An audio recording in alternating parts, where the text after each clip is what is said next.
Samira qui va nous rejoindre est en pleine détresse. Elle a subi des soins sur ses dents qui se sont particulièrement mal passés. Ça a été en justice. Le dentiste a été condamné à payer. Et des années après, ce dentiste ne lui a toujours pas payé ce que la justice l'a pourtant condamné à faire. Eh bien, aujourd'hui, ce monsieur exerce toujours à un autre cabinet. Et vous allez voir que la pauvre Samira attend désespérément cet argent parce que c'est très difficile pour elle. Elle va nous raconter ça dans quelques instants.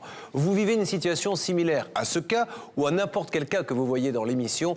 N'hésitez pas à nous contacter. Vous faites le 0826 107 109, 0826 107 109. Voici maintenant Samira et Christian. Dans cette délicate affaire, Samira vit aujourd'hui un calvaire. Suite à une malformation de naissance, une de ses dents dépasse de sa bouche. Pour lui rendre son sourire, un dentiste lui a promis un miracle. Je lui ai donné ma bouche, mes dents. J'ai la haine parce que Samira ne méritait pas ça. Malheureusement, après plusieurs interventions, les dents de Samira se sont déchaussées. Elles sont tombées. À bout de force, la jeune femme a entamé une procédure en justice. Moralement, physiquement aussi, il m'a détruite. Parce qu'il m'a rabaissée. Le dentiste a été condamné à lui verser plus de 12 000 €, une somme qu'il n'a jamais acquittée. Pire, il ne veut plus entendre parler de Samira. Ça vous dérangerait pas de ne pas nous casser les couilles? Pardon? Il a dit de toute façon je la connais pas, elle, c'est pas moi qui ai fait cette intervention. Non, je vais vous battre. Vous voulez me battre? Oui, je vais vous battre.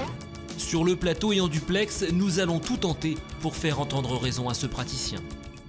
Faites ce que vous voulez, mais foutez-moi la paix, s'il vous plaît. Écoutez, on peut très bien, vous avez une salle d'attente, on peut patienter. Non, je vais avoir du monde tout à l'heure, vous n'avez pas à foutre les pieds ici.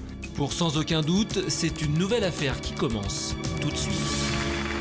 Bonsoir Christian. Bonsoir Samira. Merci d'être avec nous tous les deux sur le plateau de Sans aucun doute. Nous allons essayer de vous aider Samira et faire tout ce qu'il faut pour. Qu'attendez-vous de cette émission ce soir? J'attends que ce dentiste puisse me régler le préjudice parce qu'il a été condamné par un expert. Donc il a commis une faute grave qu'il n'aurait pas dû commettre. C'était vraiment l'enfer au quotidien, votre vie? J'ai pas vécu comme quelqu'un de normal. J'avais tout le temps honte. Des fois, je parlais avec des gens, d'un coup, mais mon bridge se décellait. Je ne pouvais plus parler. J'étais obligée d'aller vite chez le dentiste et de partir pour qu'il me recolle les dents. Et en tant que femme, une femme est coquette, une femme a envie d'être jolie, vous l'êtes d'ailleurs, mais c'est ça qui vous touchait ça doit être terriblement gênant. Vous savez, la première réaction, ma sœur, ma propre sœur, quand elle m'a vue avec son dent, vous savez ce qu'elle m'a dit? Tu ressembles à une vieille. Aujourd'hui, vous pouvez manger alors, normalement? Ma sœur, non. Alors ma sœur me dit ça. Alors les gens, qu'est-ce qu'ils vont dire? Ouais. Les copines, qu'est-ce qu'ils vont me dire? Que je ressemble à quoi? Comment vous nourrissez-vous aujourd'hui? Il faut il faut que je mange tout mou. Je mange plus de viande. Donc c'est purée, des choses comme ça? C'est tout haché. Ça recommence. Haché. Je fais très attention parce que la première fois que j'ai mangé, que ça s'est décellé, j'ai mangé un morceau de pain. C'est rien, un morceau de pain. C'est ça qui a décellé le bridge? Ça a décellé complètement le bridge. Il vous a gâché là toutes ces dernières années? Il m'a gâché, oui, il m'a gâché.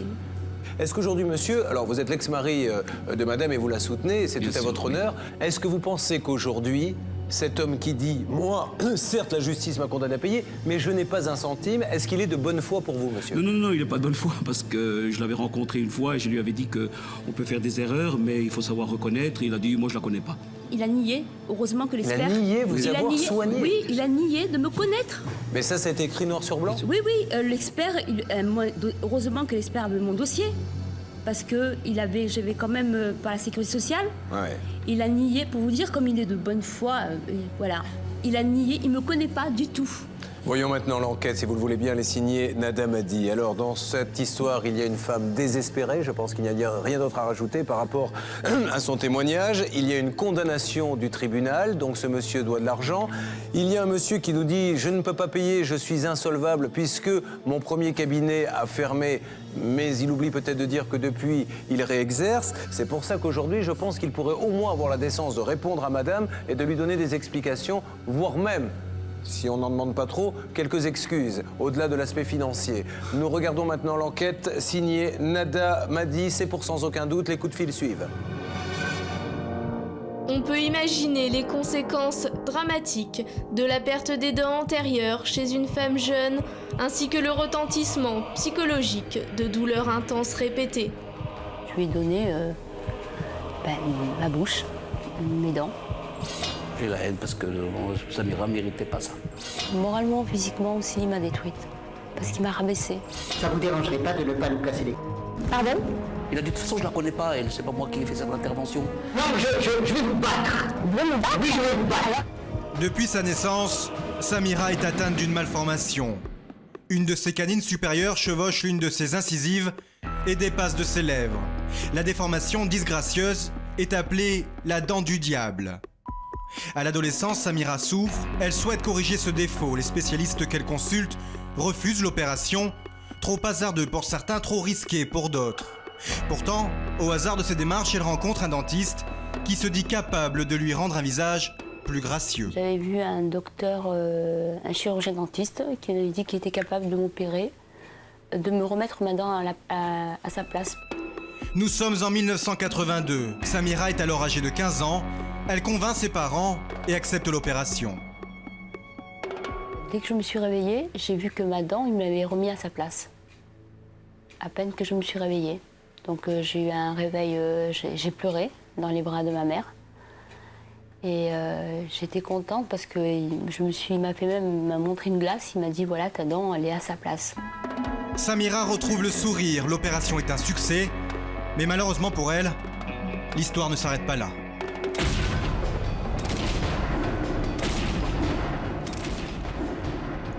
Elles sont tombées les coups. Je perds non seulement la canine qui m'avait placée, celle qui m'avait remis à sa place, et les deux dents d'à côté. J'ai pas compris pourquoi mes dents sont tombées, donc je suis allée le voir de suite. Le chirurgien propose immédiatement une solution. Un bridge de 6 dents, une aberration pour une fillette de 15 ans d'après tous les spécialistes. La suite est sans surprise. La mâchoire de Samira, déjà fragilisée par la première intervention, ne supporte pas ce bridge. Il tombe à de multiples reprises. Le médecin a alors une autre idée. Il lui promet de superbes implants en céramique. Seul problème, la mâchoire de Samira doit être consolidée. Pour cela, il lui propose une greffe osseuse. On m'a ouvert de là et on m'a prélevé ici. On m'a gratté. On me gratte de l'os et on me l'a collé ici. Et là. À cette époque, Samira ignore que chaque opération menée par son chirurgien dentiste est pour le moins aventureuse. Quelque temps après cette greffe osseuse, il lui place enfin les implants qu'elle attendait. Le résultat est surprenant. Samira démarre une nouvelle vie.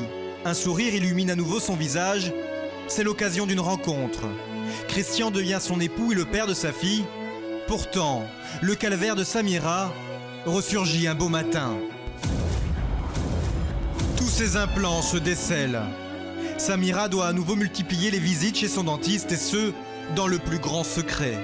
En effet, Christian ignore tout des soucis de dentition de sa femme. Il ne comprend pas ses absences répétées, s'interroge, doute et s'imagine même une liaison extra-conjugale jusqu'au jour où il décide de suivre sa femme. Avant de reprendre mon boulot, je suis allée voir chez le dentiste et qui j'ai vu devant le cabinet, Christian, pour savoir si c'était vrai ou pas, si je lui mentais ou pas. C'est là qu'elle m'a avoué, ben voilà tout ce qui s'est passé, voilà que depuis 18 ans, elle m'a expliqué son histoire de dents, etc., etc. Leur mariage ne survivra pas au secret de Samira. Le couple divorce en juillet 2004. Samira retourne vivre avec sa fille chez ses parents. Une séparation qui n'altère pas les rapports du couple. Christian, toujours épris de Samira, la soutient jusqu'au bout. Ce qui s'est passé, c'est que maintenant, voilà, je me sens un peu, c'est la maman de ma fille, que je ne laisserai jamais.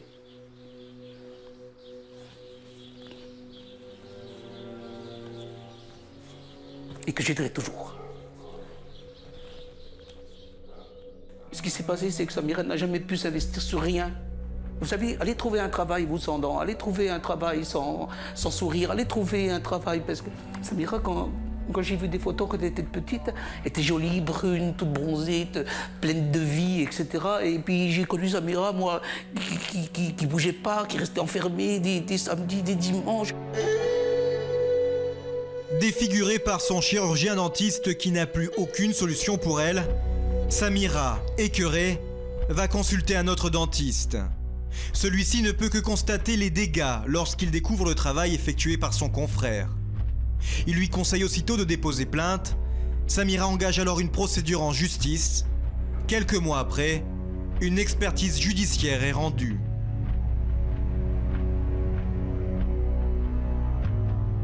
Voilà, ça c'est ce que l'expert avait dit. Que le docteur a proposé en conséquence une technique d'extraction, de réimplantation.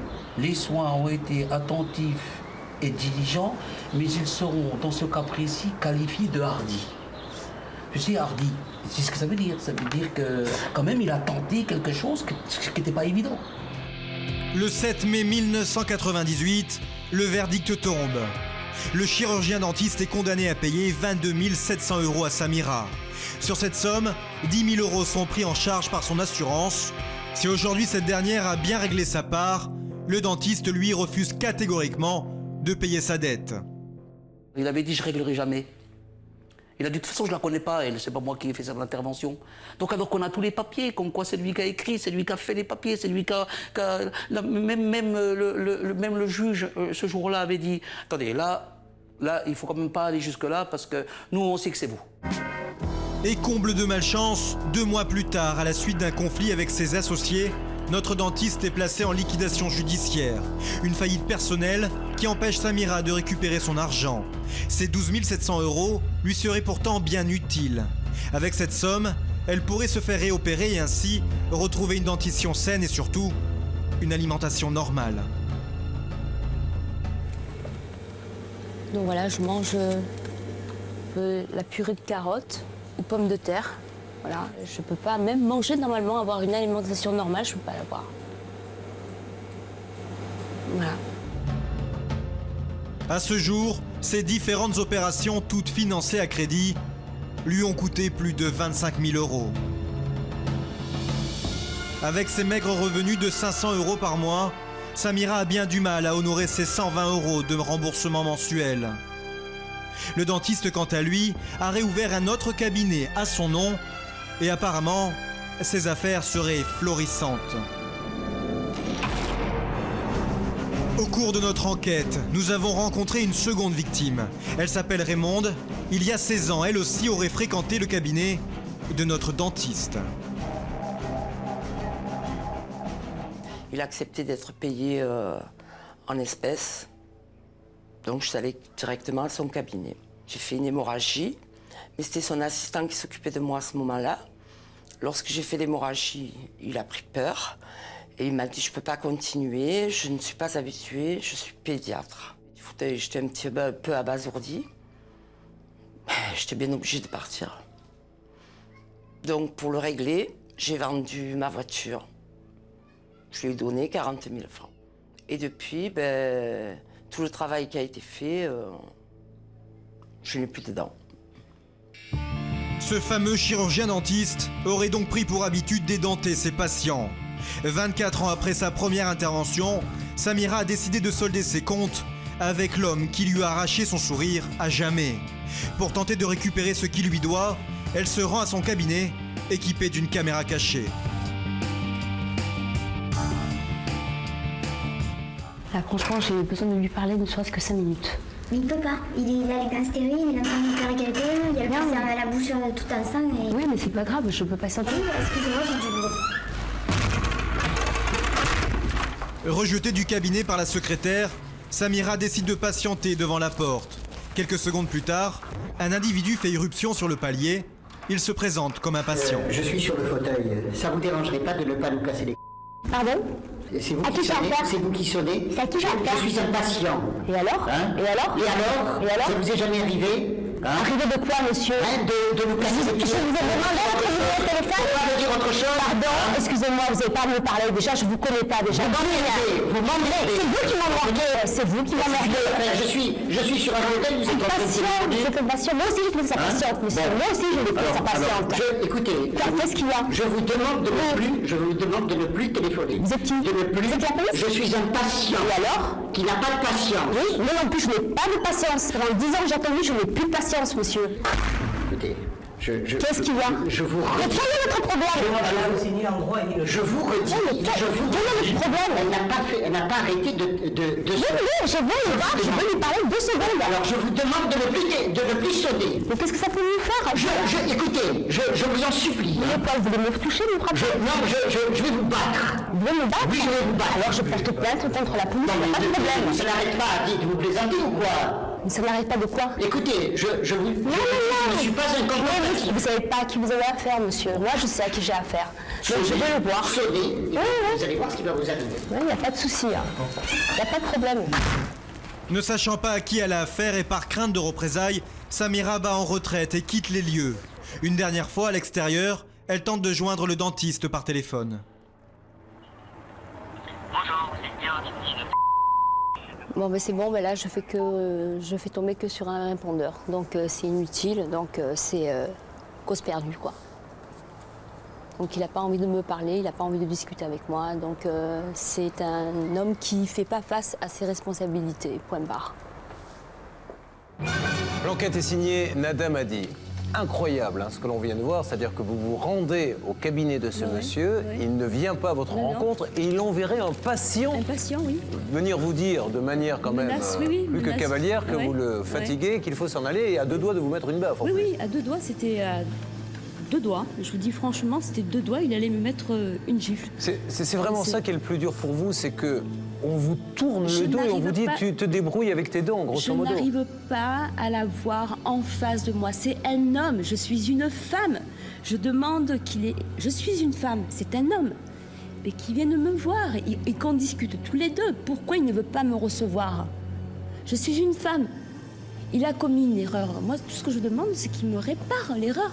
Avant d'attaquer les coups de fil, avant d'attaquer les duplex s'il le faut, faisons un petit point juridique avec Maître Decomont, notre avocat. Parce que, encore une fois, ce que ne comprennent pas les téléspectateurs, c'est qu'ils gagnent leur procès et qu'il ne se passe rien derrière. Donc il y a quelques petites subtilités que nous allons essayer de leur expliquer. Ce monsieur a été condamné à payer une partie lui, une partie l'assurance. L'assurance a payé, lui n'a pas payé sa partie. Donc à partir de là, il ne la paie pas. Pourquoi? Parce qu'il dit, le cabinet dans lequel j'étais au moment des faits, appelons ça déposer le bilan, liquider judiciairement, enfin peu importe. Donc voilà, je n'ai plus à payer. Est-ce que ça se passe comme ça dans ce cas précis ou est-ce qu'on peut aller le rechercher sur ses biens personnels? On peut entre autres aller le rechercher sur ses biens personnels et il ressort de l'enquête qui a été effectuée que ce monsieur n'est pas dans la misère, qu'il est solvable et que peut donc très bien demander pour la part qui lui est restée après que l'assurance ait payé une partie seulement, de rembourser notre ami, de payer notre ami sur ce qui a été prononcé par le jugement. Maître Michel, je suppose que pour les dentistes, c'est comme pour les médecins, il y a un serment, je suppose, où l'on se doit... Est-ce que le Conseil de l'Ordre, dans ces cas-là, peut intervenir si on le saisit en disant « Attendez, cher confrère, vous avez une dette, comment pouvez-vous laisser une cliente sans la payer ?» Dans toutes les professions à ordre, il y a ce qu'on appelle une obligation de dignité.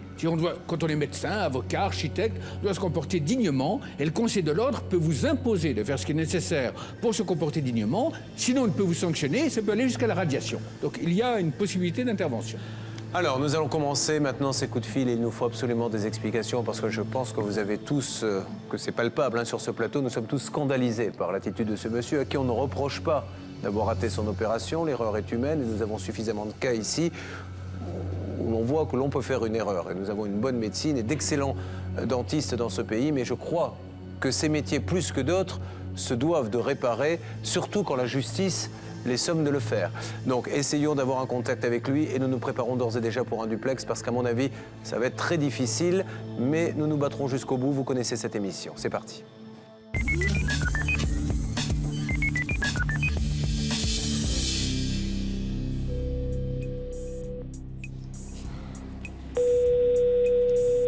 Allô? Oui, bonjour, je m'excuse de vous déranger. J'aurais souhaité parler au docteur, s'il vous plaît. De la part de qui? De la part de Samira Yari. C'était pourquoi? C'est personnel. Ah, c'est vous qui êtes venu l'autre fois? Pardon? Vous êtes déjà venu l'autre fois, non? Oui, bien sûr, j'étais bien reçue en plus. Ouais. Ouais. Bah là, je peux pas vous le passer. Ah, et à quelle heure je pourrais le joindre? Je sais pas. Vous ne savez pas, vous êtes la secrétaire, vous savez pas, vous n'avez pas son emploi du temps, vous savez pas. Samira insiste, la secrétaire cède et demande au dentiste s'il accepte de s'entretenir par téléphone avec son ex-patient. Quelques instants plus tard, elle est de retour. Il veut pas vous parler. Ah, il va me parler. Je peux vous poser une question? Le monsieur qui est venu m'agresser, là, c'était qui au juste? C'est un patient? Oui, qui m'a agressé. Je voulais savoir qui c'était. Mais je peux pas vous dire des trucs comme ça. Pardon? Je peux pas vous donner le nom des patients comme ça. Ah, c'est un patient oui. Et pourquoi? Attends, je comprends pas. C'est un patient qui vient, je vous demande de voir le dentiste en question, et c'est un patient qui vient me voir. J'ai pas demandé à voir le patient. J'ai demandé à voir le dentiste. Ouais, je sais. Vous savez? Mais c'est grave ce qu'il fait là. Bon, ben voilà, excusez-moi, je vais vous laisser. Bon, d'accord. Au revoir, madame, puisqu'elle ne le dit pas, on va le dire à sa place. Nous rappelons immédiatement le dentiste. Cette fois, c'est Julien Courbet qui prend la parole. En ligne, c'est à nouveau la secrétaire. Est-ce qu'on pourrait le rappeler tard dans la soirée? Alors, tard dans la soirée, ça va être un petit peu difficile. J'en ai vraiment pour 5 minutes. Est-ce qu'il n'y a pas un autre créneau? Parce que tard dans la soirée, je vais avoir beaucoup de mal.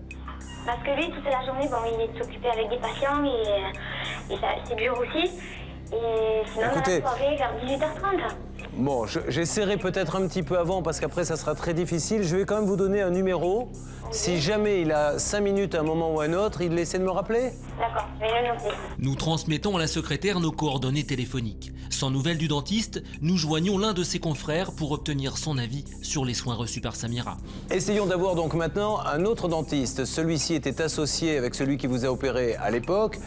Visiblement, maintenant, ils ne s'entendent plus très bien et c'est lui qui a, entre guillemets, réparé un petit peu le travail. On est d'accord? Oui. Allez, c'est parti. La régie fait le numéro.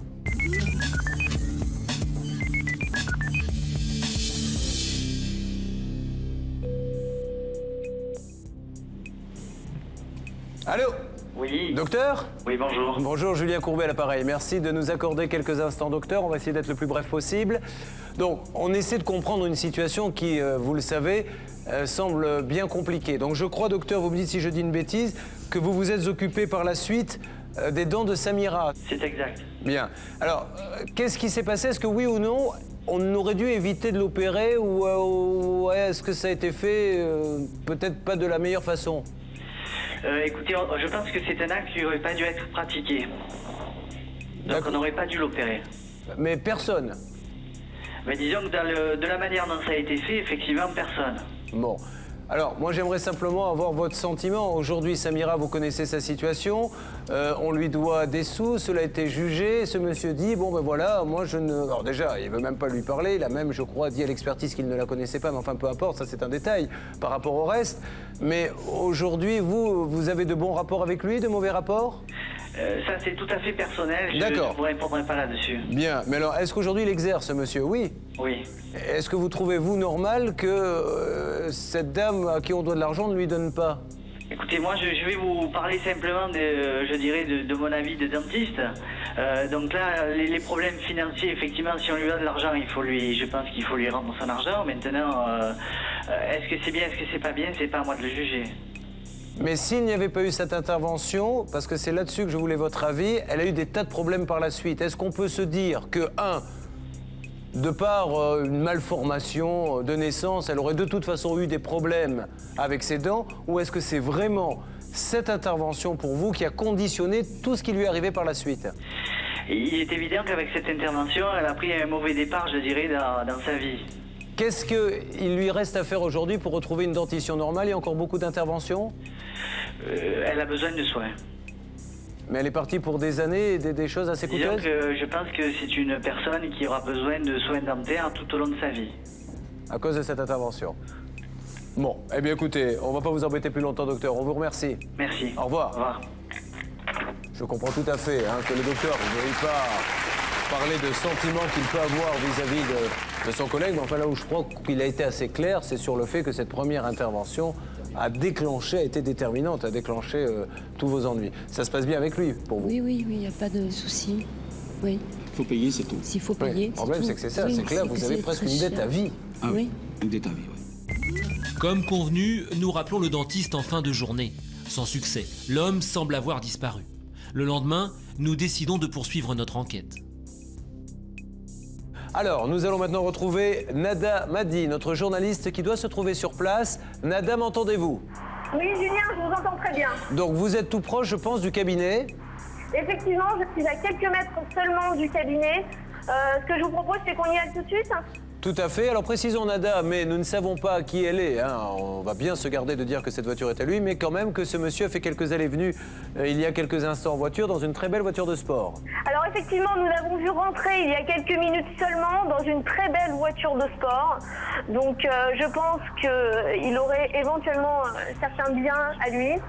Alors donc ça, là, on ne sait pas si c'est à lui, on lui a peut-être prêté, mais enfin bon, ça fait partie des pistes vers lesquelles l'huissier peut se pencher. Ok Nada, on vous suit, c'est parti. Et précisez bien à ce monsieur que si nous nous déplaçons et si nous venons à son cabinet, c'est tout simplement parce que nous l'avons appelé hier, qu'il nous a donné un rendez-vous téléphonique hier soir, rendez-vous où nous avons trouvé personne, nous avons rappelé ce matin en lui donnant un numéro de téléphone et nous n'avons toujours aucune nouvelle.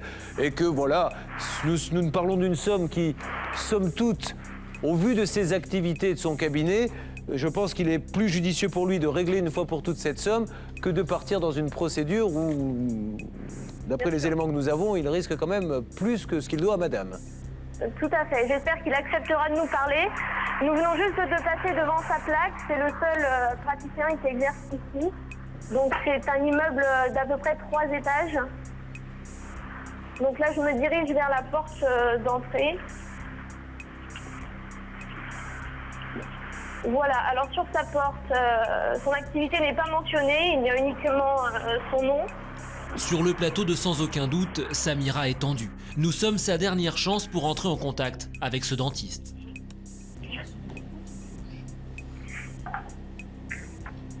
Je sonne au cabinet dentaire.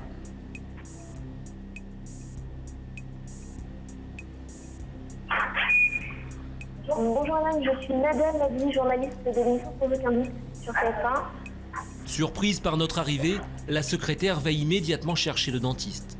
Quelques secondes plus tard, ce dernier apparaît. Visiblement, nous ne sommes pas les bienvenus. Écoutez, j'ai quelqu'un sur le fauteuil. J'ai beaucoup de travail, je sais pourquoi vous venez. Je suis allé d'ailleurs à la police hier soir pour que vous arrêtiez un peu tout ça, parce que le harcèlement, ça commence à me Écoutez, vous nous parlez de harcèlement. Hier, nous avons tenté de vous joindre par téléphone. Vous avez tenté, mais moi, j'ai rien à vous dire. J'ai bien trouvé de parler. Mais non, c'est pas le temps, j'ai une jeune femme qui s'est dit, vous voulez rentrer prendre des photos de ma cabinet? Vous pouvez lui annoncer. Mais je suis en train... Écoutez, je vous promets que je l'appellerai, mais pour le moment, j'ai pas le temps.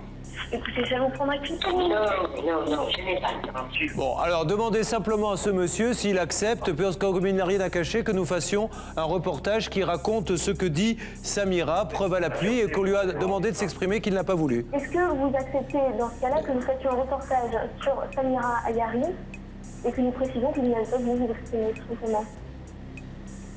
Ah mais je refuse pas de m'exprimer, mais pas comme ça, dans des conditions... Alors quand? Vous avez impatient, monsieur, s'il vous plaît, on peut attendre.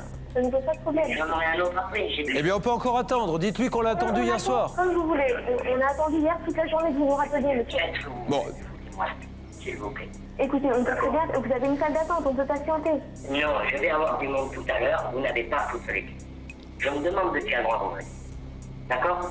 Écoutez, soyez gentils. Dites-lui que nous allons avoir le mandataire judiciaire en ligne. Est-ce qu'il voudra lui parler en conversation à 3, ainsi que l'ordre peut-être des dentistes et aussi... Bon, laissons tomber, Nous Nada. allons avoir le mandataire judiciaire dans quelques minutes en ligne. Est-ce que vous pouvez parler quelques minutes? Je l'appellerai. Vous ne nous avez pas rappelé hier, monsieur. Mais je n'ai pas le temps. Vous êtes capable de comprendre ça? Allez, au revoir. Ça vous prendra qu'une petite seconde.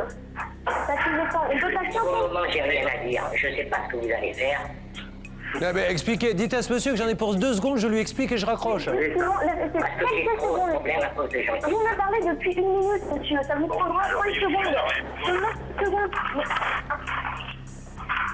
Bon, alors Julien, je suis désolée, mais je viens de me prendre la porte. En fait, ce monsieur m'a gentiment foutu dehors. Bon, écoutez, il fallait s'y attendre. En tout cas, Nada, vous avez fait votre travail et celui de l'émission qui consiste à donner la parole aux gens pour qu'ils puissent s'exprimer. Visiblement, il n'arrête pas de dire « moi, je veux bien parler », mais hier, si je me rappelle bien, nous avons essayé de le joindre à 19h45 pour un enregistrement qui a démarré à 9h du matin. Nous avons patienté jusqu'à 8h moins le quart le soir et il était parti. Donc ce matin, on a rappelé, là encore, il arrive un moment où effectivement ce monsieur ne veut pas nous parler, mais au moins, il ne pourra pas dire que nous n'avons pas cherché à lui donner la parole pour qu'il nous explique tout ça.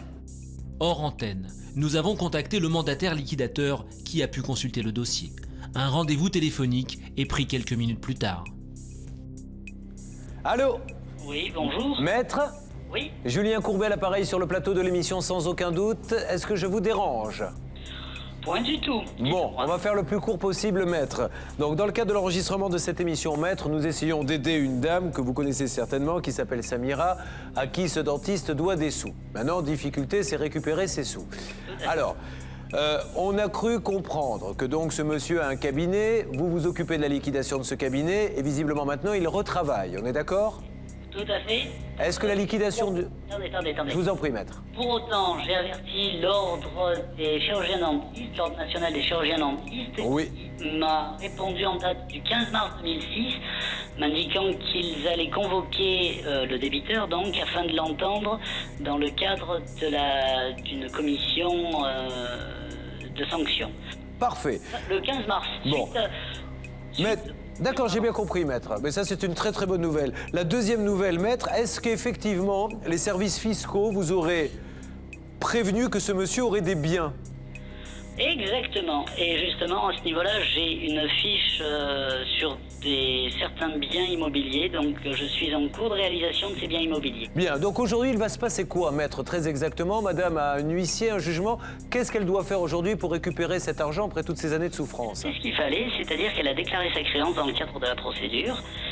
À ce niveau-là, cette créance n'est garantie par aucun privilège. Pour autant, quand je pourrai réaliser les actifs, donc il faut quand même laisser à la justice un certain temps pour pouvoir réaliser ces actifs, la répartition du prix interviendra entre les créanciers en fonction de leurs privilèges. Alors, maître, je sais que vous faites au plus vite, car c'est aussi dans votre intérêt. Ne l'oublions pas que si les liquidations traînent, c'est pas parce que le liquidateur ne perd son temps, mais lui-même se rémunère quand la liquidation est terminée. La question n'est pas là. Mais là, comme il y a une véritable urgence, cette dame, franchement, a été massacrée. Elle va avoir des soins toute sa vie. Et là, aujourd'hui, elle aimerait retrouver un peu de féminité. Elle aimerait retrouver une dentition normale. Et pour ça, elle a besoin de sous. Et si elle n'a pas ces sous-là, eh bien, c'est une catastrophe, c'est du bricolage. Tout à fait, j'ai son courrier sous les yeux de Vraiment, 2006 qui atteste d'une situation qui est assez déplorable. Le parquet financier est informé par mes soins des agissements de ce dentiste et ils doivent entendre ce dentiste dans les jours qui viennent, avant le 10 avril. Et voilà, on est dans l'émotion là, monsieur. Il y a Samira qui est très émue aussi, donc si vous voulez, il ne croit plus en rien. Nous essayons de les rassurer et tout ce que vous nous dites là est de nature à rassurer, mais il ne croit plus en rien. La pauvre a eu tellement d'années de galère qu'aujourd'hui, tant qu'elle n'aura pas son argent sous les yeux, vous pouvez bien comprendre, maître, qu'elle ne croit plus en rien, quoi. Courbet, vous savez très bien que les débiteurs que l'on a en matière de liquidation judiciaire ne sont pas toujours des gens très honnêtes. Mais bien sûr. Mais là, aujourd'hui, maître, est-ce que vous pouvez simplement... Oui, je vous écoute, pardon. L'organisation d'une insolvabilité, c'est quand même à ce niveau-là du pénal. Exactement. Maître, est-ce que vous pouvez simplement nous confirmer aujourd'hui, sans trahir le secret professionnel, qu'il y a encore des choses sur lesquelles il n'y a pas eu d'organisation, qu'il y a des choses à son nom qui sont saisissables? Je l'ai par un courrier donc du Trésor. D'accord, bon. Février 2006, donc vous voyez, il est relativement récent. D'accord, maître. Bon, alors, vraiment, maître, aujourd'hui, vous pouvez les rassurer, leur dire, ne vous inquiétez pas, je pense pouvoir récupérer cet argent? Oui, sous quel délai? Je ne peux pas vous dire non plus sur 8 jours. Mais bien sûr, mais assez rapidement? On va essayer de faire les réalisations d'actifs le plus rapidement possible. C'est super, c'est vraiment très bien. Monsieur le mandataire, vous pensez, allez, sans faire d'hypothèse trop optimiste, quand est-ce qu'elle pourrait à peu près avoir son argent, à votre avis? Je ne peux absolument pas donner de délai. Je peux simplement vous dire qu'à ce niveau-là, d'ici la fin du semestre, on aura déjà suffisamment d'éléments pour éventuellement enclencher des ventes aux enchères publiques des biens et des actifs du débiteur. Bon, bien c'est parfait. Merci, pardon de vous avoir dérangé et merci 1000 fois de nous avoir parlé, monsieur. De rien. C'est très professionnel de votre part. Merci, bonne journée. Bonne journée à vous. Au revoir. Au revoir.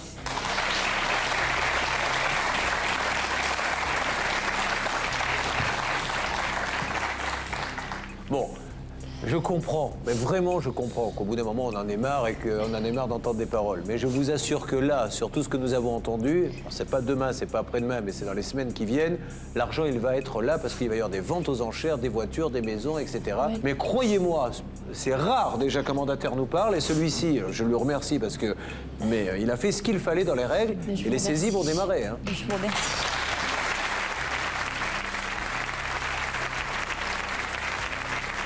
D'autre part, vous avez votre petite part de boulot à faire également. Aujourd'hui, pour pouvoir toucher plus d'argent, madame, c'est repasser devant le tribunal, madame. Vous faites constater évidemment que la situation a empiré et le tribunal va donc ajouter aux créances que doit chercher le mandataire une somme qui ira à madame. Tout à fait. Madame a été l'objet d'une victime d'une aggravation de sa situation. À un moment donné, le tribunal a chiffré le montant de ses préjudices.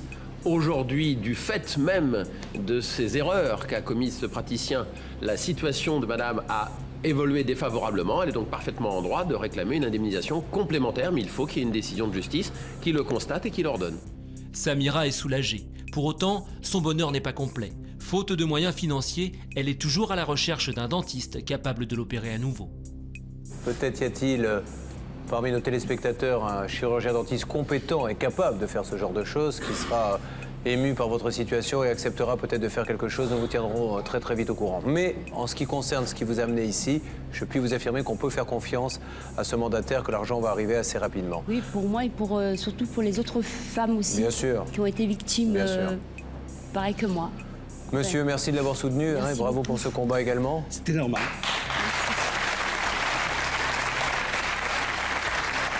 Je prends le pari qu'avant l'été, vous serez sur ce plateau pour nous dire que tout est résolu. Ah ben là, c'est... je vous remercierai, mais je sais pas comment. Mais avec le cœur, en tout cas, c'est sûr. Avec un beau sourire. Et avec un beau sourire. Et de très belles dents. Quelconque, mais que j'ai des dents. Voilà, j'essaie d'avoir un sourire. Pour vous, je ferai un sourire. C'est gentil. Et en tout cas, on fera tout pour vous aider. On ne vous laissera jamais tomber. Soyez-en persuadés. Merci beaucoup. Merci à tous les deux de votre confiance. Merci beaucoup. On vous raccompagne. Merci. Quelques jours après notre enregistrement, Samira a demandé une nouvelle expertise pour chiffrer le préjudice subi depuis 1998. Le dentiste, lui, a été convoqué par le Conseil de l'Ordre pour sans aucun doute. C'est une affaire à suivre.